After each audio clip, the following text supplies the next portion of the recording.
Сёння многія думаюць пра беларусаў, што мы ганебна здалі краіну. Ляглі пад маскавіцкі бот, і Беларусі праз нейкі час, сёння ідзе знішчэнне ўсяго беларускага, што Беларусі не будзе існаваць.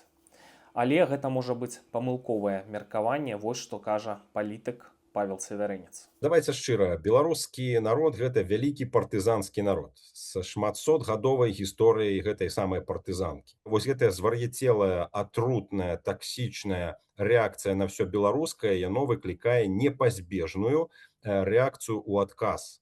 Беларусы на генетычным узроўні разумеюць, што іх спрабуюць знішчыць як нацыю. І хутчэй за ўсё такая навала, яна выклічае рэакцыю ў адказ, але рэакцыя будзе партызанская. Беларусы будуць вычэкваць, капіць энергію, і ў той момант, калі гэта будзе магчыма, яны нанесуць удар. Беларусы вельмі рацыянальныя. Яны разумеюць, што нельга лезці зараз там пад танк, нельга лезці пад рэжым, які зносіць галовы, але беларусы цудоўна разумеюць, што рана ці позна наступіць час.